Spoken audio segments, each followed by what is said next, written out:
রোহানির জগতের কথা, যেখানে আমরা শুধুমাত্র ডস অবস্থায় ছিলাম। আমরা আমাদের প্রতিজ্ঞা করাইছিল আদম সন্তানদের পৃষ্ঠদেশ থেকে, মানে কি আদম সন্তানদের তাদের পৃষ্ঠদেশ থেকে, মানে সন্তানের ডিএনএ তাদের ডিএনএ থেকে ডিএনএ পারমিউটেশন কম্বিনেশন করে সৃষ্টি করেছিলেন হোলোগ্রাফিক্যালি। কোথায়?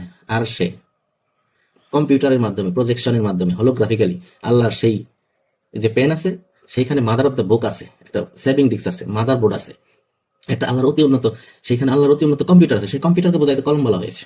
সেইখানে আল্লাহ তাআলা এই মহাবিশ্বের ইনিশিয়াল কনফিগারেশন সবকিছু সেট করে দিয়ে ব্যাক ফরওয়ার্ড চালিয়ে ধীরে ধীরে তিনি দেখেছেন, সবকিছু এখানে মাস্টার প্ল্যান করেছেন।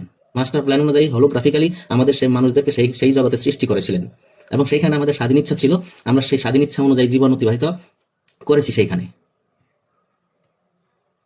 স্বাধীন ইচ্ছা ছিল, আমাদের ফ্রি উইলিং ছিল সেইখানে, আমরা সেইখানে যা করেছি এটা হোলোগ্রাফিক্যালি কম্পিউটারের মাধ্যমে, প্রজেকশনের মাধ্যমে আল্লাহ তাআলা সেখানে আমাদের সৃষ্টি করেছিলেন।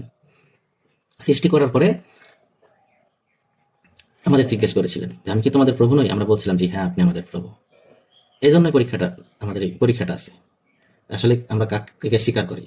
তখন তো আমরা ওই শারীরিকভাবে সৃষ্টি হয়নি, সেখানে প্রজেকশনের মাধ্যমে আল্লাহ সৃষ্টি করেছে। Initial configuration of the universe, এই ইউনিভার্সের ইনিশিয়াল কনফিগারেশন সেট করে দিয়ে মহাবিশ্ব সেইখানে ইভলভ করছে। যেখানে অ্যাডজাস্টমেন্টের দরকার আল্লাহ অ্যাডজাস্টমেন্ট করছে।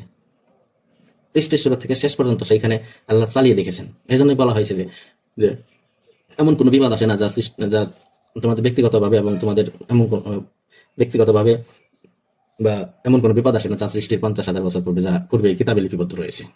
এই কলমটাকে লিখতে বলছে, কলম কোথা থেকে লিখছে? সেই হোলোগ্রাফিক্যালি যে সৃষ্টি করেছিলেন, আমরা যে লাইফ লিড করেছিলাম, সেইখান থেকে কলম এক্সট্রাক্ট করে সেইখান থেকে আমাদের প্রত্যেকের নামে আলাদা আলাদা ফোল্ডার সৃষ্টি করেছেন, যেখানে বিস্তারিত লেখা আছে লৌহে মাহফুজে।